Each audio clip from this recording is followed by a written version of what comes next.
Queridos, quantos que estão aqui agora não estiveram, e eu não quero constranger você, diga-se de passagem, pela manhã? Quantos não estavam aqui pela manhã? Só faça um sinalzinho, uma boa quantidade de pessoas. Então eu vou pregar o sermão de domingo pela manhã novamente, pode ser? Não vou fazer isso com quem esteve pela manhã, mas eu vou relembrar que hoje pela manhã eu falei sobre aquela pergunta que aquele professor me fez quarta-feira passada, depois do nosso culto, em alusão à ressurreição de Jesus Cristo. Depois de ministrar a palavra de Deus e falar sobre como a revolução, a restauração do nosso coração e da nossa esperança vem pela certeza de que Jesus Cristo ressuscitou, ele fez uma pergunta para mim, e eu falei hoje pela manhã, você certamente recorda. Ele perguntou de maneira muito sincera, cortês, mas muito sincera, o seguinte: e o que é que isso tem a ver comigo? O que é que a ressurreição de Jesus, ocorrida há mais de 2000 anos, tem a ver comigo? De que maneira isso impacta a minha vida? De que maneira isso transforma alguma coisa dentro de mim, a ponto de isso ser relevante para os dias de hoje? E você recorda que hoje pela manhã eu demonstrei, espero eu, a partir do texto de 1 Coríntios capítulo 15, que é a magistral exposição que Paulo faz sobre a ressurreição, que se nós não crermos na ressurreição de Jesus Cristo, é vã a nossa fé, é vã a nossa pregação, que acreditar que Ele veio, que Ele viveu uma vida perfeita e morreu uma morte completa, total, definitiva, não é o suficiente para que Ele, se não estivesse vivo, tivesse o poder de transformar a nossa vida. É vã a nossa fé, é vã a nossa pregação se Jesus Cristo não ressuscitou. Hoje à noite eu gostaria de lhe dar um exemplo de como sim a ressurreição de Jesus Cristo pode transformar completamente o destino, a trajetória, as motivações mais profundas, os sentimentos mais importantes da vida e as atitudes que de fato mobilizam para o bem ou para o mal a nossa vida. Se Jesus Cristo ressuscitou, tudo muda. Isso acontece quando nos vemos diante de pessoas que lidaram com essa realidade. Porque a ressurreição de Jesus importa, até para quem não está mais conseguindo crer. Abra sua Bíblia, por favor, no texto da palavra de Deus em Lucas capítulo 24, a partir do verso 13, onde nós iremos ler até o verso 17. Enquanto você abre o texto da palavra de Deus, deixe-me dizer que nessa semana mesmo, além desta interação pessoal com esse professor que me fez essa pergunta, e daí o que é que a ressurreição de Jesus tem a ver comigo, eu li num jornal de bastante circulação nacional a experiência que um colega pastor, e que também tem a mesma formação, uma segunda formação que eu tenho, sobre a recuperação de uma pessoa, de uma amiga de infância que ele tinha, de uma drogadição muito severa. E ele escreveu as seguintes linhas naquele jornal de circulação nacional, abre aspas, ele falou: no consultório ou na igreja, cuidar de pessoas me lembra que a esperança, de renascer é um aprendizado vital. Como na narrativa da Páscoa cristã, quando a ressurreição de alguém acontece, ela costuma ser recebida com descrença. Mas embora o ceticismo alheio incomode, dizia ele não deveria impedir ninguém de recomeçar. A Páscoa é um roteiro que cabe na vida de qualquer pessoa cuja história sobreviveu aos prognósticos mais pessimistas dos espectadores de plantão, inclusive na de quem não crê. De fato, a doce mensagem da esperança que a ressurreição de Jesus traz é real. Não há esperança real na vida sem a possibilidade de recomeço, do qual a ressurreição é o fundamento mais firme. Visto que, como nós lemos hoje pela manhã, se a nossa esperança se limitar apenas a esta vida, somos os mais infelizes desses homens. Porém, preste bem atenção na sutileza perigosa desse texto que esse colega escreveu. Porque reduzir o poder da ressurreição de Jesus, ao torná-lo semelhante ao que ele chama de ressurreição de alguém, no caso concreto dele, de uma pessoa que superou a drogadição, quando ele recomeça a vida, ou compará-lo a algum aspecto da existência, quando você retoma, por exemplo, um relacionamento que estava morto, é esquecer, na verdade, o quanto a ressurreição de Jesus é um ponto de inflexão e, ao mesmo tempo, o cumprimento da magnífica obra da redenção, que foi iniciada há milênios na criação e é absolutamente necessária desde que o homem caiu em pecado. Portanto, ainda que eu possa dizer, numa licença poética, que alguém ressurgiu das trevas, ressurgiu das cinzas quando superou uma drogadição, como era o caso concreto, compará-la à ressurreição de Jesus é menos, muito menos do que, de fato, corresponder à verdade. Essa história que nós vamos ler agora ilustra bem como, sim, há um poder na ressurreição de Jesus inigualável, que ninguém, nem nada pode ser comparado, porque é a ressurreição do próprio Cristo, fundamento de qualquer esperança de recomeço humano, que não pode ser comparada a nenhuma experiência de nenhuma pessoa, por mais que essa experiência seja heróica e inspirativa destes recomeços da vida. E eu gostaria, portanto, ao ler esse texto, dizer como, para a vida desses dois homens, dos quais nós só conhecemos o nome de um deles, a ressurreição de Jesus significou mudar completamente o destino deles. Leia comigo Lucas capítulo 24, a partir do verso 13. Acompanhe a leitura, por favor. Diz assim a palavra do Senhor: naquele mesmo dia, o domingo da ressurreição, dois dos discípulos de Jesus, estavam de caminho para uma aldeia chamada Emaús, distante de Jerusalém 60 estádios, alguma coisa como 12 quilômetros de distância. E eles iam conversando a respeito de todas as coisas envolvidas, tudo aquilo que havia sucedido nos últimos tempos. E aconteceu que, enquanto conversavam e discutiam entre si, o próprio Jesus se aproximou de perto deles e começou a caminhar com eles.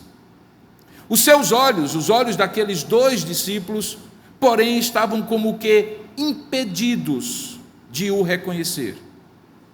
Então Jesus lhes perguntou: que é isso que vos preocupa? E de que ides tratando à medida que caminhais? E eles então pararam entristecidos naquele caminho de Jerusalém para Emaús. Que Deus abençoe a sua palavra lida. Amém. Curva a sua cabeça por um instante.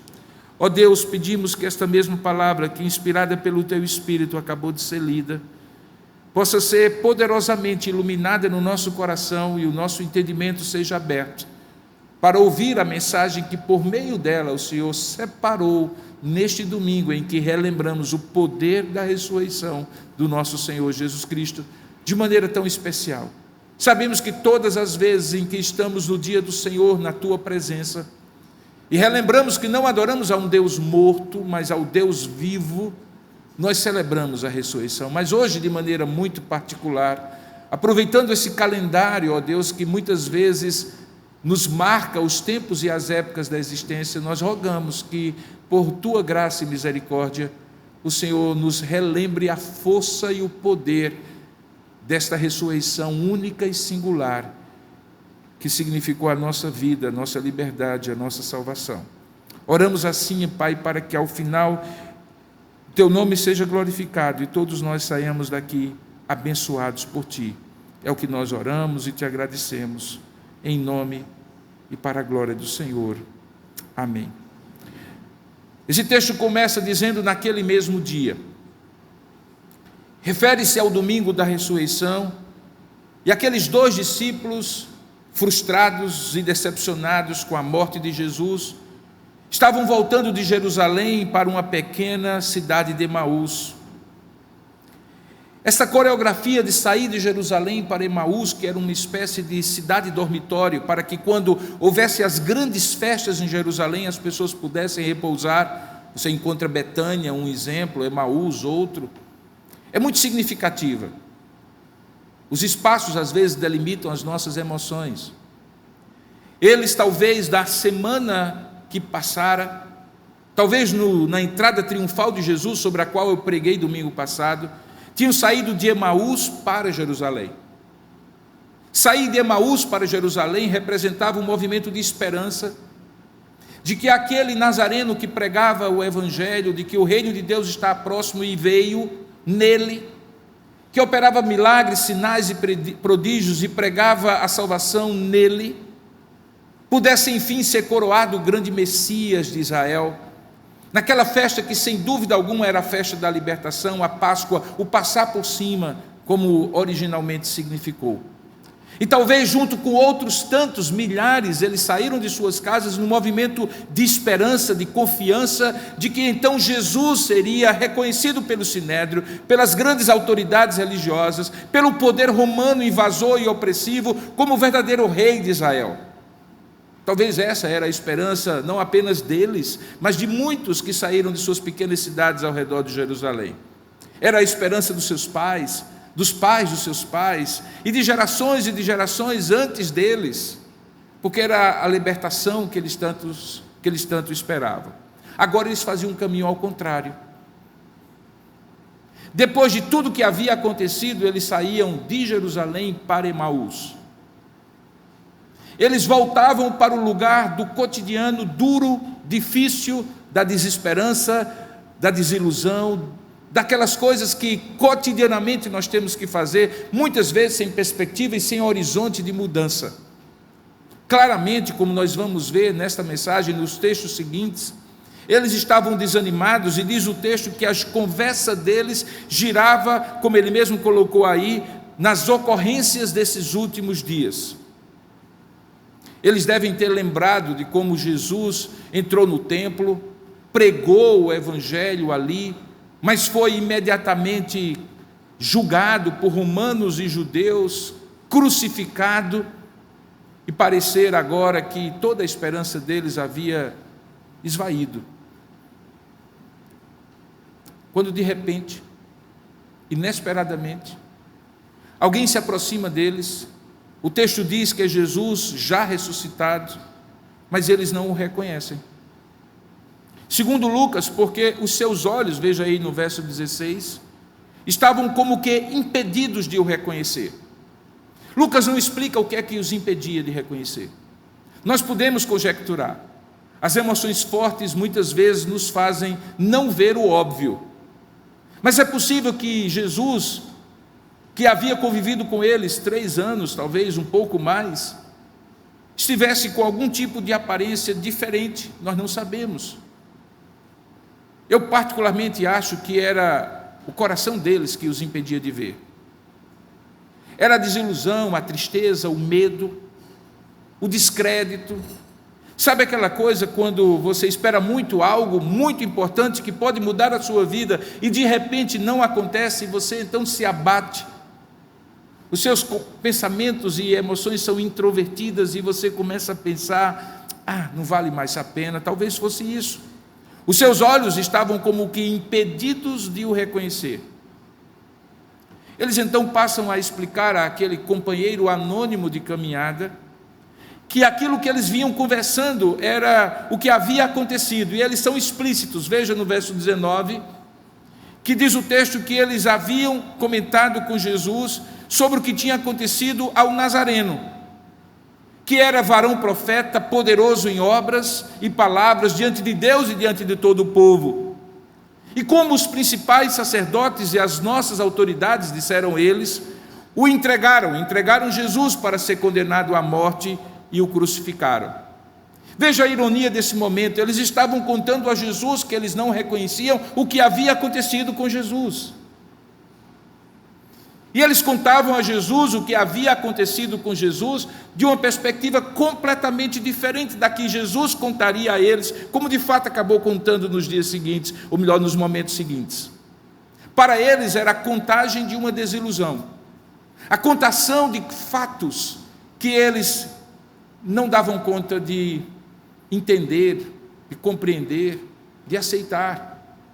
Olha só, Jesus o Nazareno era um varão profeta, dizia eles, para o próprio Jesus. Era um homem poderoso em obras e palavras, tanto diante de Deus como diante do povo. E surpreendentemente, inexplicavelmente, ao invés de ser reconhecido como Messias, os principais sacerdotes, diziam eles ao próprio Jesus, as nossas autoridades o entregaram para ser condenado à morte e crucificado pelos romanos.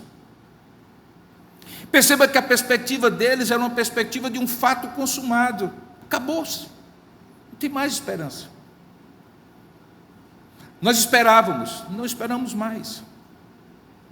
Pensávamos que aconteceria diferente, mas não aconteceu. Tanto é que no verso 21 eles diz: ora, nós esperávamos que fosse ele quem havia de redimir a Israel.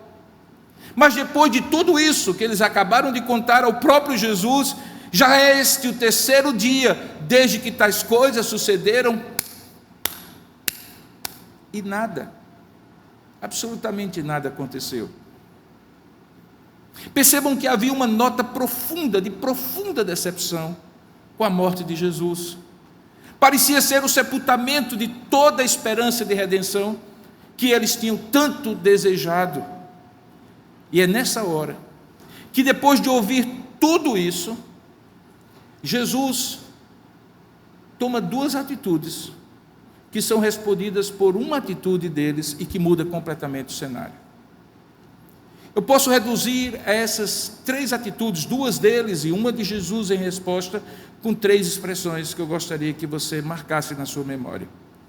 A primeira atitude de Cristo, diante daquele relato que havia acontecido, daqueles dois homens, um relato desesperador, desalento, de grande desalento, Jesus apresenta para eles a verdade dos fatos.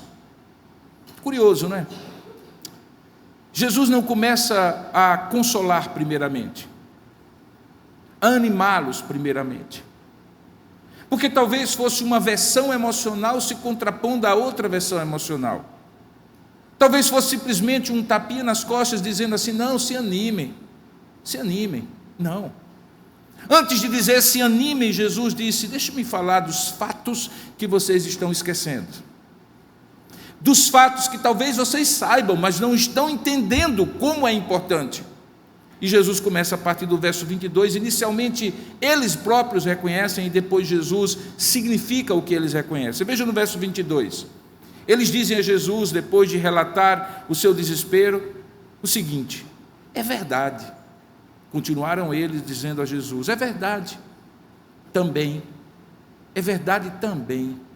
Interessante, é verdade também. Eles reconhecem que é verdade, você entende? Eles não estão dizendo assim: olha, alguém falou. Não, eles dizem: é verdade também, que algumas mulheres das que estavam conosco nos surpreenderam, tendo ido ao túmulo de madrugada, e não achando o corpo de Jesus, voltaram dizendo terem tido uma visão de anjos, os quais afirmam que ele vive. De fato, veja, de fato. O que significa dizer de fato? Significa dizer que eu acredito que aquilo aconteceu de fato. Eles primeiro dizem: é verdade que algumas mulheres também foram, e de fato alguns dos nossos foram ao sepulcro e verificaram a exatidão do que disseram as mulheres. Verificaram a exatidão? Do que nós estamos falando aqui, irmãos, quando alguém diz é verdade também? Quando alguém diz de fato? Quando alguém diz que eles verificaram a exatidão do que disseram as mulheres? Nós estamos falando de verdade, não de narrativa. De algo que eles concluíram que é real, é verdadeiro, porque havia testemunhas, como eu falei hoje pela manhã. Primeiro, de mulheres que foram ao túmulo ungir o corpo de Jesus, e quando lá chegaram, como nós lemos no início desse culto, não encontraram Jesus. Eles também reconhecem que, de fato, além deles, Pedro e João, nós sabemos de outras narrativas, também foram ao sepulcro e verificaram a exatidão. Veja, é verdade, é fato. Jesus usa tudo isso o que eles acabaram de reconhecer que era verdade factual, então no verso 25 diz: então lhes disse Jesus: ó nécios e tardos de coração, para confiar, para crer tudo o que os profetas disseram. Jesus vai no ponto, que se não fosse pelos fatos, eles até poderiam não crer, mas diante dos fatos que eles próprios reconheciam, da exatidão que eles próprios verificaram ser real, o relato das mulheres e depois de outros discípulos, somente uma neciedade, somente algo que é ilógico, algo que não faz sentido ao coração humano, os faria não crer naquilo que é verdade. Não é fato que quando uma verdade nos é exposta, nós somos naturalmente convencidos por ela? Que somente uma dureza de coração ou uma preguiça espiritual de concluir diante do fato que é verdade aquilo que nós cremos? É exatamente isso que Jesus coloca para eles. O problema de vocês, em outras palavras, dizia Jesus, não é que os fatos não existem, não é que a verdade não pode ser verificada, vocês dizem inclusive que vocês verificaram, é que existe uma preguiça espiritual, uma lerdeza espiritual, uma dificuldade espiritual no coração de vocês, diante das fortes emoções que vocês passaram, de dissipar essas emoções, passar por meio delas e ver os fatos que estão postos e que são naturalmente verificáveis. Mas Jesus faz algo mais. Veja que ele diz: vocês são nécios, são tolos, são tardios, preguiçosos em acreditar de coração, não apenas naquelas verdades que vocês mesmos estão agora reconhecendo, mas em tudo aquilo que os profetas de vocês disseram. E então, a partir do verso 26, diz o texto, Jesus começa a argumentar com eles e a apresentar os fatos do que eles tinham em comparação com o que os profetas já tinham dito. Porventura não convinha que o Cristo padecesse e entrasse na sua glória? Não era isso que os profetas diziam? Argumentava Jesus. E então diz Lucas que, começando por Moisés, a lei, discorrendo por todos os profetas, a segunda parte mais importante da antiga aliança, Jesus expunha-lhes, explicava-lhes, argumentava com eles, demonstrava o que a seu respeito constava em todas as Escrituras. Jesus lhes deu a verdade dos fatos, a verdade do que havia sido profetizado e havia sido cumprido. Perceba que a nossa crença, nossa fé na ressurreição de Jesus, não é a fé numa narrativa,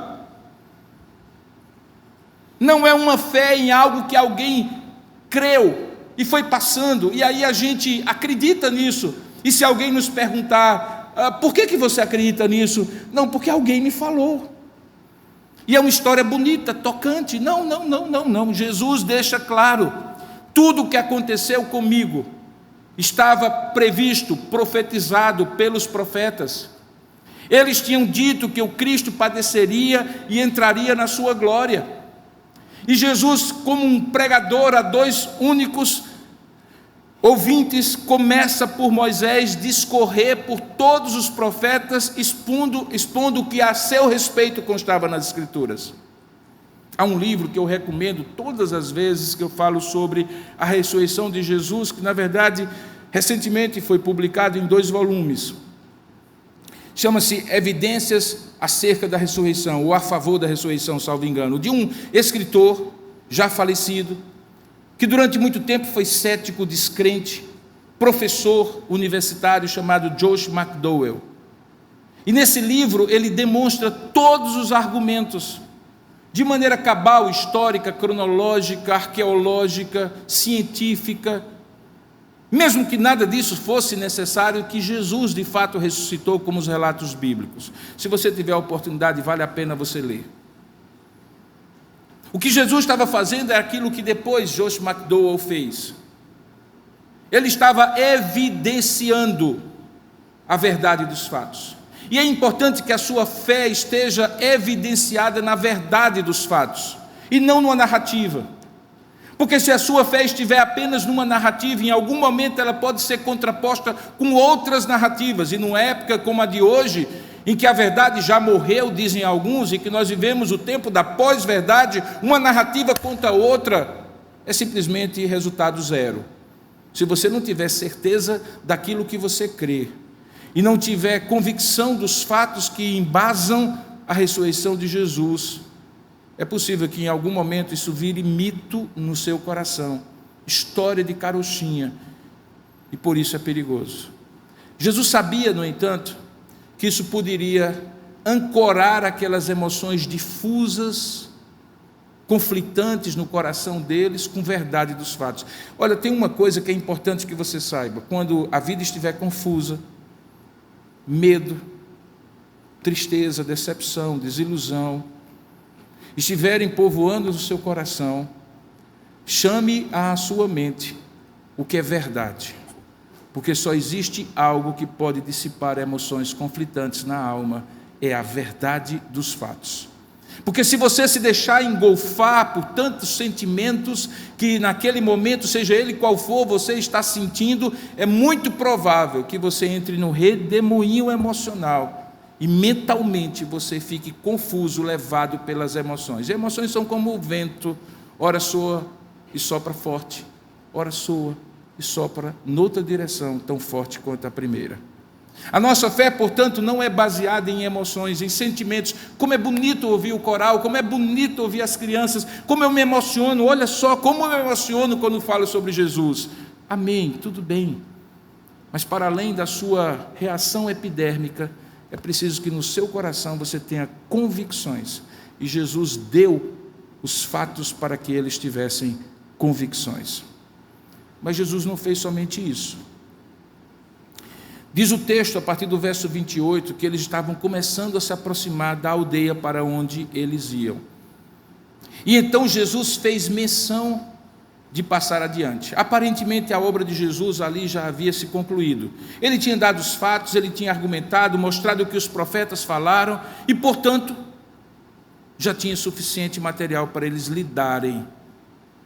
Então, quando ele fez menção de passar adiante, diz o texto que eles, verso 29, o constrangeram, dizendo: fica conosco, Senhor, porque já é tarde, o dia já declina. Queridos, se coloque no lugar de Jesus. Poucas horas antes, 12 quilômetros, poucas horas antes, eles estavam desanimados, pensando que tudo tinha acabado.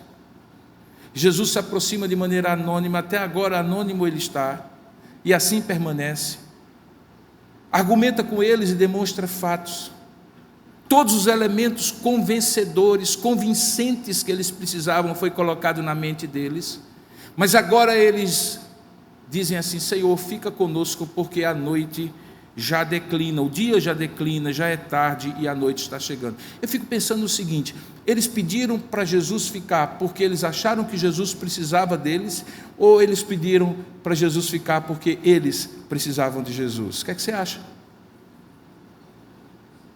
Eu tenho a impressão que aquilo que Jesus falou para eles aqueceu o coração deles. Não há coisa que aqueça mais do que uma pessoa com convicção ao nosso lado nos momentos de dúvida.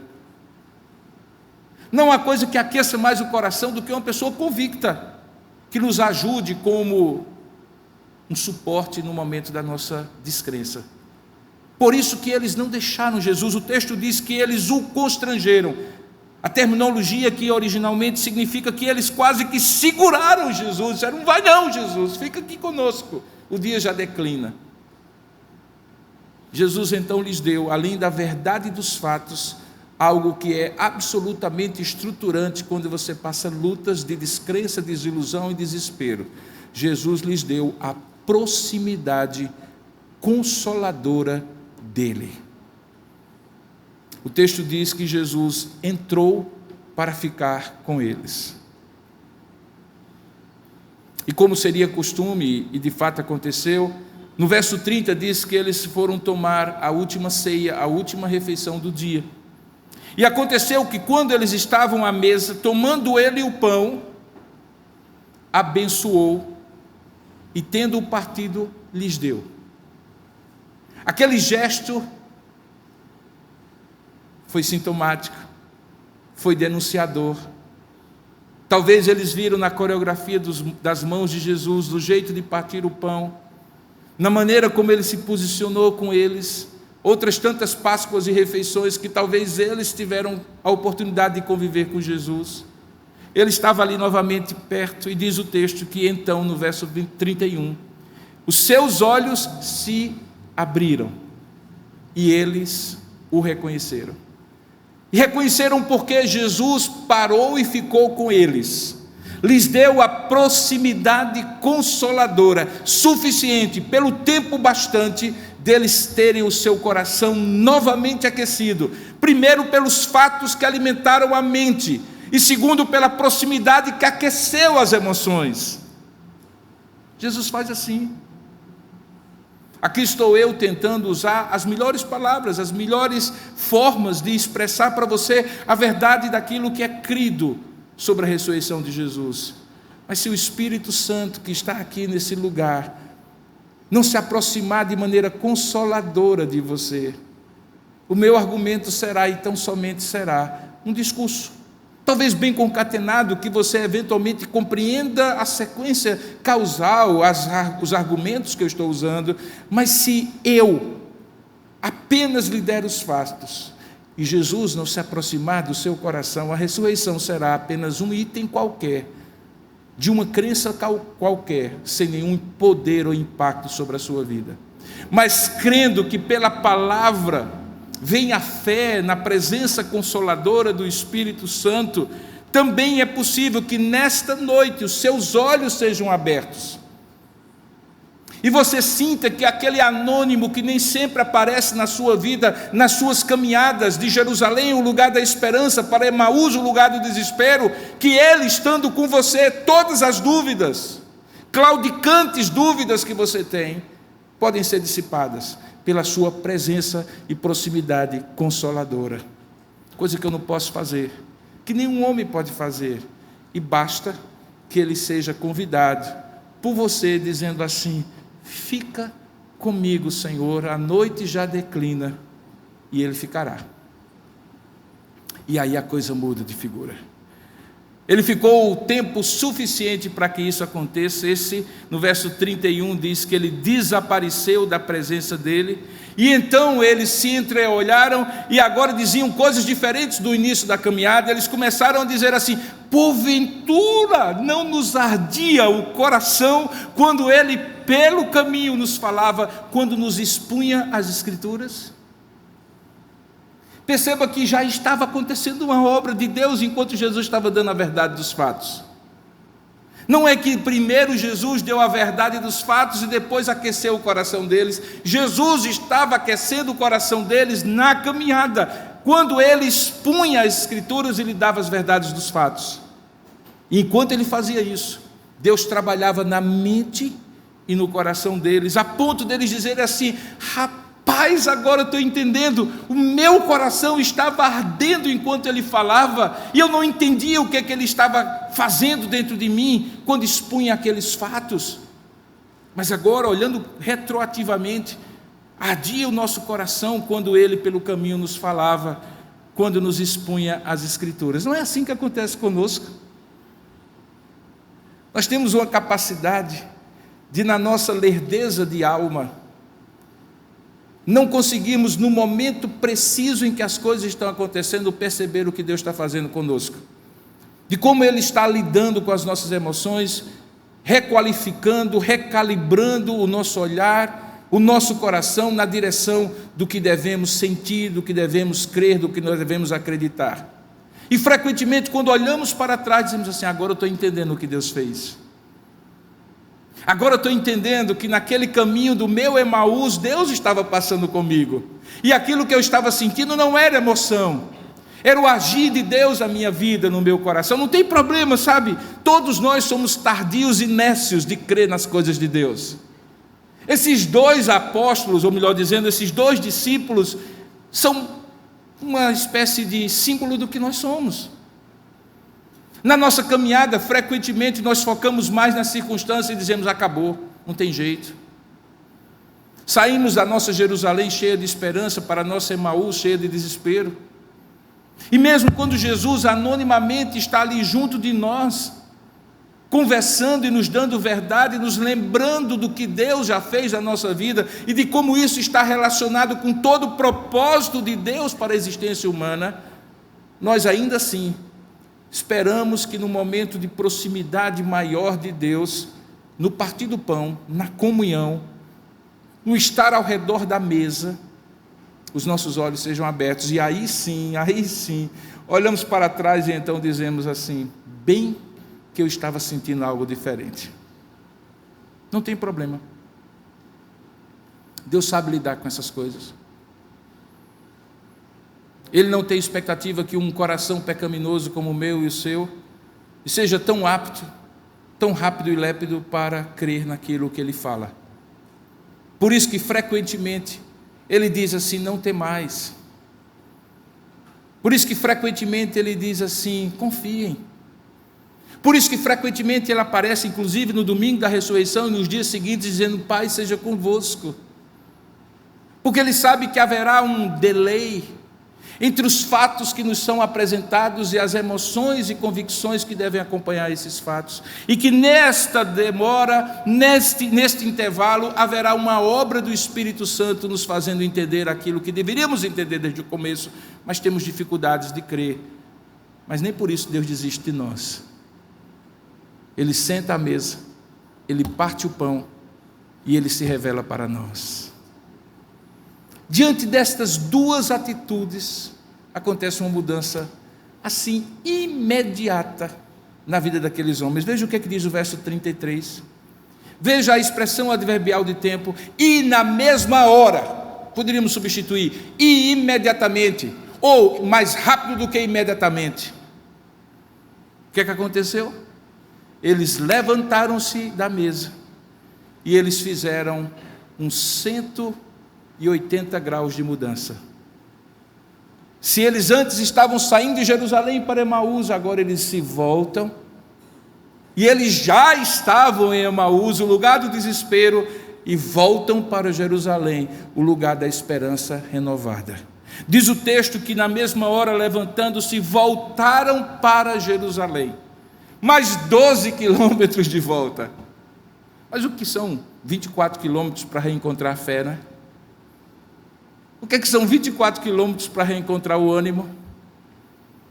Quantas vezes eu e você gostaríamos que alguém dissesse assim: você quer caminhar 12 quilômetros para ter esperança novamente? Quantos de nós diriam: não, é tempo demais, é longe demais? Que é isso? Quantas vezes nós fazemos isso nessa praia abençoada de João Pessoa, quando as coisas ficam difíceis e você diz assim: vou caminhar para esquecer meus problemas. E aí na caminhada, de repente, oxigenado o seu cérebro, lembrando das verdades de Deus, você de repente é reanimado. Eles fizeram uma caminhada, infelizmente não na praia para eles, e voltaram para Jerusalém. Diga-se de passagem, de Emaús para Jerusalém era ladeira acima. Mas faz parte. Às vezes a gente precisa subir ladeiras para encontrar de novo a esperança. E diz o texto que na mesma hora, levantando-se, voltaram para Jerusalém, e ali eles acharam reunidos os 11 apóstolos, porque Judas já tinha se suicidado, e outros estavam com eles. Nós sabemos depois que eram cerca de 120, o remanescente fiel, quem sobrou de medo e de pavor de ser morto, estava ali. E eles diziam, assim que eles chegaram: o Senhor ressuscitou e já apareceu a Simão. E aí acontece uma coisa maravilhosa deles em relação aos outros que estavam ali. Olha o que é que diz o verso 35. Então os dois contaram o que lhes acontecera no caminho, e como fora Jesus por eles reconhecido no partir do pão. Agora eles não tinham tido apenas a proximidade existencial e consoladora de Jesus, não apenas a exposição da verdade dos fatos, mas agora eles tinham se transformado em testemunhas existenciais daquilo e daquela esperança que eles foram renovados. Os dois contaram o que lhes acontecera. O que é contar o que aconteceu? Se resume a uma palavra: eles se transformaram em testemunhas. E não é sobre isso que nós falamos hoje pela manhã. Que toda a nossa convicção é baseada na verdade de testemunhos que são impactados pela presença de Deus. Que para além de documentos que pudessem provar que Jesus ressuscitou, é quando alguém é impactado e diz assim: eu o vi, eu senti ele no meu coração, ele vivo está, e aqueles ali que estavam, de fato tinham visto com seus olhos e ouvido com seus ouvidos. E Paulo argumenta isso em 1 Coríntios capítulo 15, quando fala sobre a ressurreição. Portanto, quando eles recebem a verdade dos fatos, e quando eles têm a proximidade consoladora de Jesus, eles se tornam testemunhas. E é exatamente isso que Ele quer fazer comigo e com você, sempre quando nós estivermos saindo de Jerusalém do desespero para Emaús, de Jerusalém da esperança para Emaús do desespero, para que nós voltemos para Jerusalém da esperança renovada. E a esperança renovada se renova tanto na vida deles, quanto eles escutam o testemunho daqueles que diziam: o Senhor ressuscitou e já apareceu a Simão, quanto eles próprios davam o testemunho de volta, dizendo o que lhes aconteceram no caminho e como fora Jesus por eles reconhecido quando partiu o pão. Existe aqui uma dimensão comunitária. Eu estava sempre, ou estou sempre pensando no calendário litúrgico. Quantas vezes eu já preguei sobre a ressurreição de Jesus desde que eu fui ordenado pastor em 1987? Eu já pregava antes, mas vamos tomar só o tempo de ordenação. Quantas vezes de 87 para cá eu preguei um sermão parecido com isso? Quantas vezes eu falei do nascimento de Jesus na época do Natal?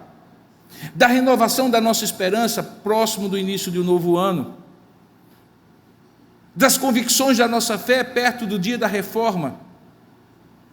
E eu fico sempre pensando assim: Senhor, o que é que me faz continuar crendo nisso, além da convicção que o Senhor me deu? Isso aqui, queridos, isso aqui é o que aconteceu com eles lá.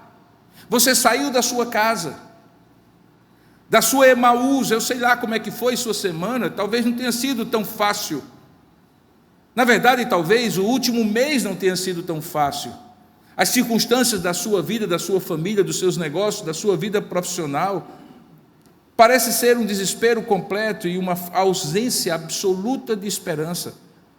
E aí de repente você vem para cá e escuta esse sermão sobre a ressurreição, escuta essas músicas maravilhosas, de repente olha para aquele pequeno cenário produzido pelas nossas crianças, obviamente com a ajuda do nosso departamento infantil, e se lembra que foi por você, como tem naquela cruz, que ele não está aqui, que o túmulo está vazio, e de repente você se retroalimenta dessa convicção, e você então vai sair daqui a pouco por aquela porta, e vai dizer a algumas pessoas, e vai contar o que lhe aconteceu no caminho, e como você reconheceu Jesus hoje pela manhã, quando o pão foi partido, na ceia do Senhor. Queridos, é possível caminhar sozinho na fé, mas deixa eu lhe dizer, por pouquíssimo tempo. Por pouquíssimo tempo.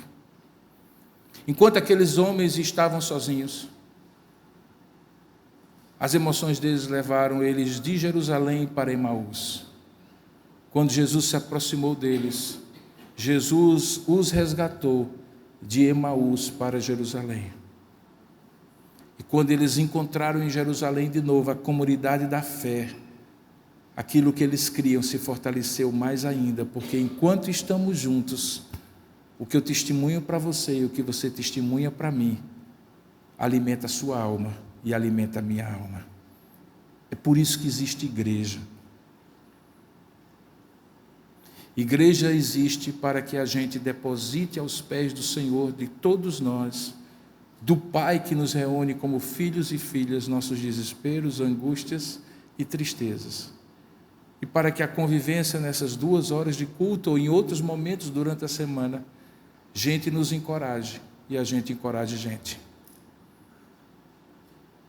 Porque lá fora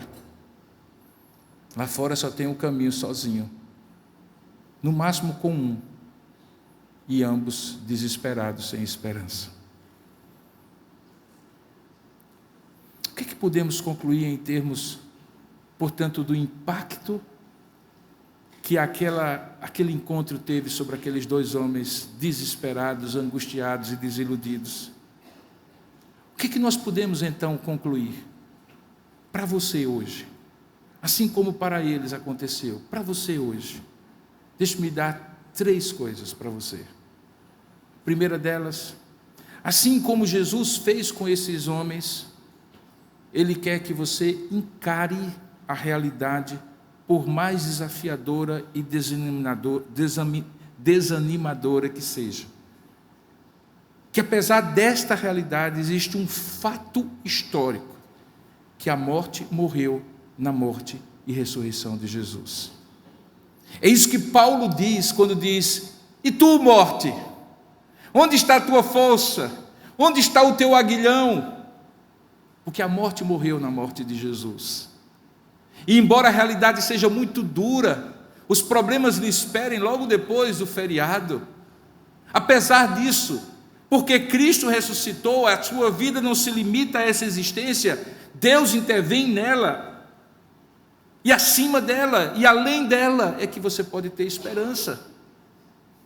Ele não quer que você feche os olhos para a realidade e viva de maneira alienada, só imaginando o céu. Ele quer que aqui na terra você tenha uma esperança viva, porque se Ele mudou a vida desses homens e os fez 180 graus de volta à esperança, Ele também pode fazer. Em outras palavras, se Jesus ressuscitou no tempo e no espaço, na história real, e transformou a vida daqueles dois que conviveram com Ele em vida, e mesmo decepcionados com a sua morte, se tornaram testemunhas que trouxeram essa mensagem viva até os dias de hoje, Ele pode fazer o mesmo com você. É nesse sentido que aquele colega, e eu entendo, quando ele usa a licença poética e diz que aquela moça que ele conheceu como criança e que agora era uma adulta, vivendo na drogadição, havia ressuscitado, quando renovou completamente a sua expectativa de vida, largando aquele vício e se dedicando a Deus. Eu entendo, de fato ela ressuscitou. Não como Jesus, como eu falei no início, mas ela ressuscitou porque Jesus ressuscitou. Há vários casos de ressurreição contados no Novo Testamento, alguns que aconteceram antes de Jesus. Jesus ressuscitou, por exemplo, o filho da viúva de Naim, lembra? Foi pregado aqui recentemente. Jesus ressuscitou Lázaro, lembra? Já com 4 dias, o corpo já cheirando mal, putrefato. Jesus também ressuscitou aquela criança, Talita, cumi, levanta-te, criança. Mas há uma coisa muito interessante que talvez passe despercebido na sua leitura da Bíblia. No dia que Jesus ressuscitou, diz o texto, que muitos sepulcros se abriram e muita gente ressuscitou pelo poder da sua ressurreição. Sabe o que isso significa? É que há poder na ressurreição de Jesus para fazer gente morta ressuscitar. E esse é o argumento de Paulo, não apenas para o futuro, mas no presente. Nós ressuscitamos quando o poder dele anima a nossa fé. Nós ressuscitamos, usando essa mesma licença poética, quando nós olhamos para o horizonte, a nossa realidade é difícil, desafiadora, desanimadora, e no entanto nós continuamos crendo, porque não vivemos pelo que vemos, nós vivemos pela fé no Cristo ressurreto. Portanto, não feche os olhos para a realidade, mas veja além da realidade, o Cristo ressurreto.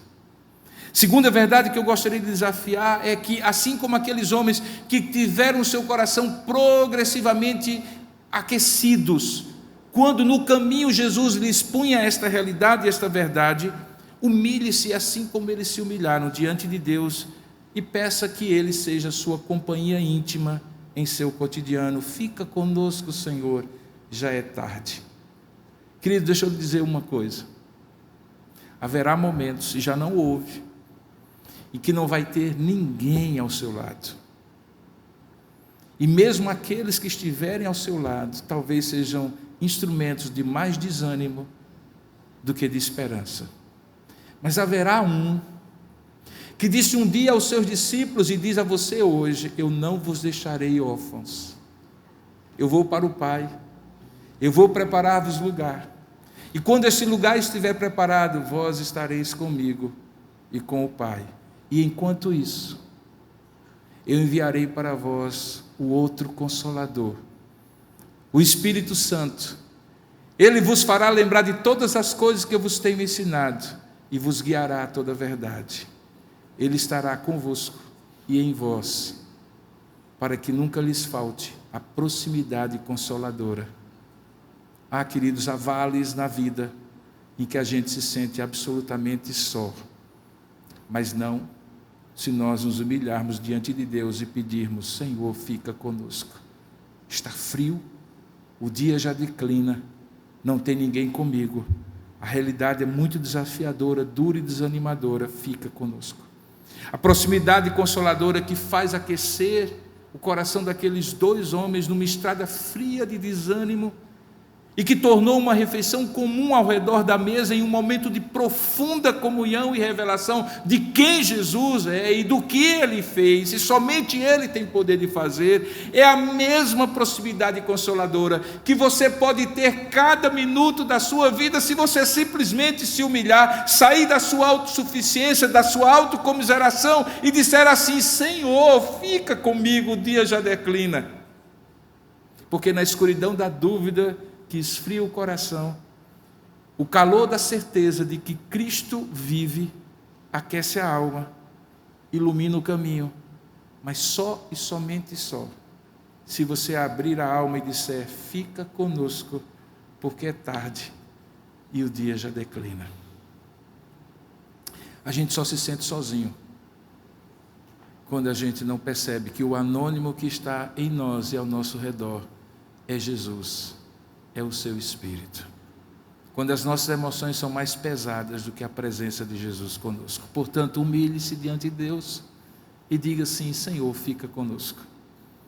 Terceiro, uma vez aquecido e esclarecido na mente, faça como eles, dê a volta, não por cima, mas na direção diferente do que você está andando. Disponha-se, volte para o lugar da esperança renovada. Guie agora o seu nariz, a sua vida e o seu olhar para Jesus, o autor e consumador da fé, lá em Jerusalém, onde ele morreu, mas também ressuscitou. Comprometa-se, portanto, com um projeto de vida que vai além de sua mera existência pessoal. Foi isso que aconteceu por Pedro.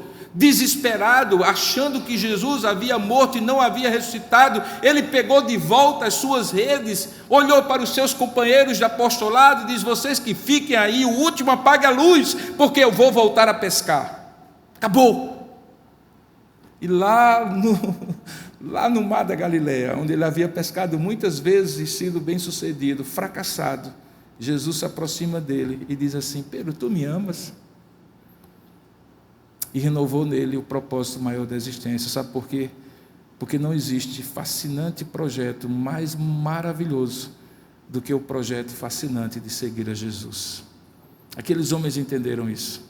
Eles voltam, comprometem-se com um projeto de vida que vai além da mera existência pessoal deles, e por mais que a vida deles fosse valiosa, eles tivessem interrompido a rotina deles, e agora voltando para Emaús, queriam retomá-la, Jesus traz de volta, direciona a vida deles para Jerusalém e diz: vocês têm um projeto maior de existir, é de contar o que aconteceu com vocês no caminho de Jerusalém para Emaús. Esse é o seu projeto de vida, sabe? Você pode ser advogado, você pode ser médico, você pode ser estudante, você pode ser dona de casa, você pode ser velho, pode ser criança, você pode ser eloquente, você pode não ter tanta formação acadêmica, você pode ser rico, você pode ser pobre, branco, preto, amarelo, qualquer cor, de qualquer lugar, ter a origem qual for.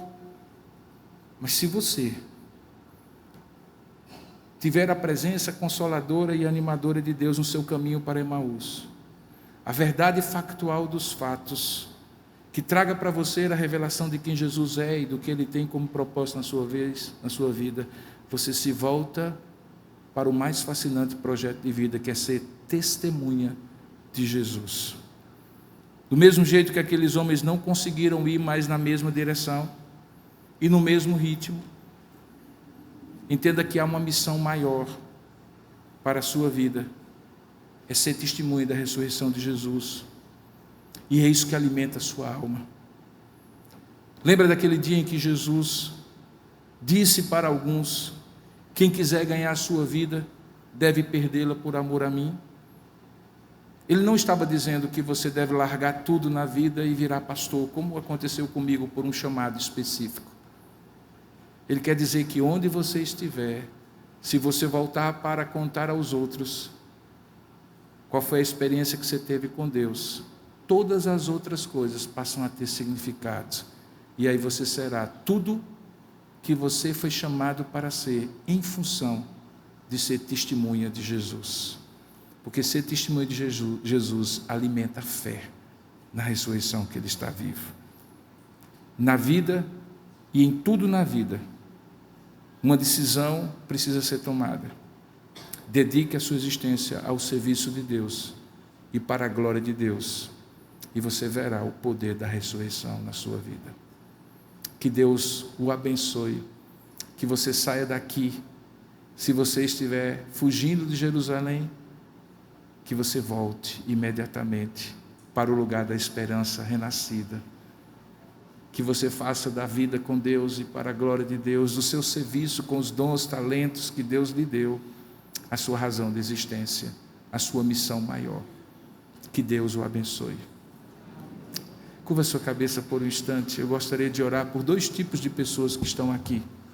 Isso, há 2 tipos de pessoas que estão aqui. À luz do sermão, ou você está saindo de Jerusalém para Emaús, ou você já está voltando de Emaús para Jerusalém. Ativo digital. Se você estiver saindo de Jerusalém para Emaús, talvez no seu desespero, angústia e tristeza, é preciso que você reconheça o anônimo que é Jesus ao seu redor.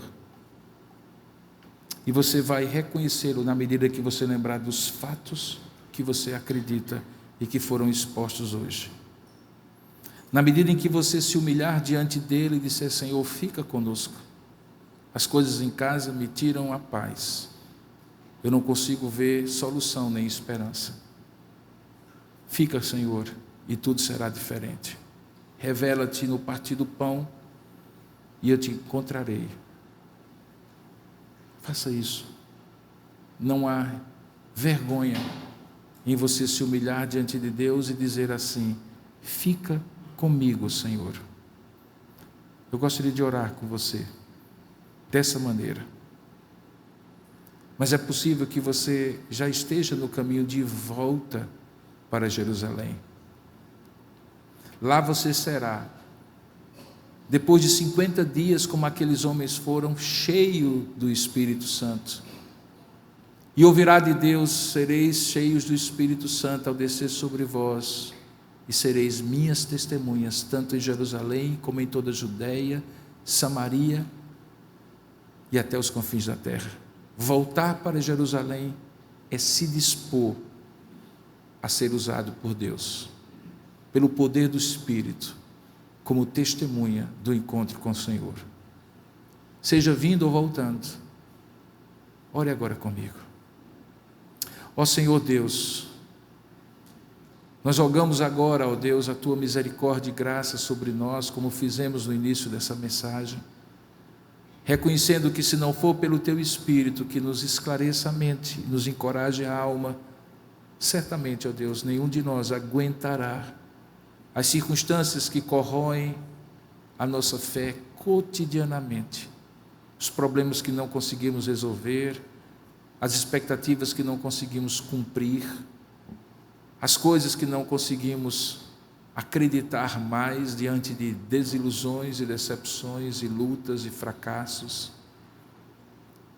Acima de tudo, não conseguimos, ó Pai, se a nossa fé for fria, se a nossa convicção estiver enfraquecida, e se a nossa comunhão contigo estiver distante, caminhando sozinho, nós não conseguimos viver, Pai. E por isso eu te peço, Senhor, ainda que anonimamente, ainda que as nossas emoções não consigam te vislumbrar na nossa caminhada, fica conosco, Senhor. Fica conosco. Fica conosco, Senhor. Fica com cada pessoa que está aqui, pensando que está caminhando sozinha. Talvez com um companheiro que só retroalimenta o desespero e a angústia de sua caminhada errante também. Fica conosco, Senhor. Aquece a nossa alma quando estivermos saindo de Jerusalém e descendo a Emaús. Aquece a nossa alma. Parte o pão conosco no cotidiano da nossa existência e revela-te nos mínimos detalhes, nos gestos que muitas vezes são imperceptíveis, a não ser para aquele que está tão carente que consegue te ver no gesto mais simples e singelo que tu fazes na nossa vida. Sim, Pai, fica conosco.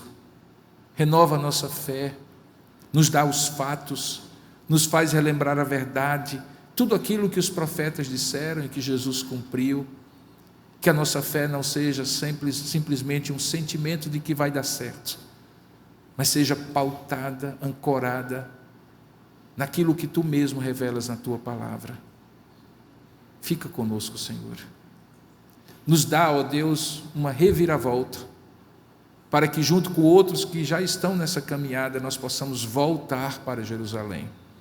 E aí sim, Pai, todos que aqui estão voltando para Jerusalém, que nós sejamos empoderados pelo Teu Espírito no testemunho com o Teu povo, que também Te vê e Te reconhece como Deus vivo e não Deus morto, sermos poderosamente usados como testemunhas nesses dias que estão à frente, de um mundo cada vez mais cético, mais alheio e hostil a Ti e a Tua palavra. Nos ajuda a testemunhar não com o desejo de simplesmente convencer com os nossos argumentos, mas de contar o que nos aconteceu no caminho de Jerusalém para Emaús. Fica conosco e nos leva para Jerusalém. E uma vez poderosamente cheios do Teu Espírito, nos leva até os confins da terra, para onde Tu quiseres. Nesse mundo cada vez menor, que nos permite testemunhar de Ti pela internet, pelas redes sociais, pelos contatos múltiplos que nós temos. Nesse mundo cada vez mais encurtado, em que podemos manifestar a nossa fé de múltiplas maneiras e fazer maiores obras até do que aquelas que foram feitas, não nos permite ser covardes, Senhor, nem tímidos na nossa fé, nem nécios e tardios de coração. Ajuda-nos a sermos, ó Pai, ousados, com sabedoria e graça, mas ousados, de testemunhar o que aconteceu conosco no caminho de Jerusalém para Emaús.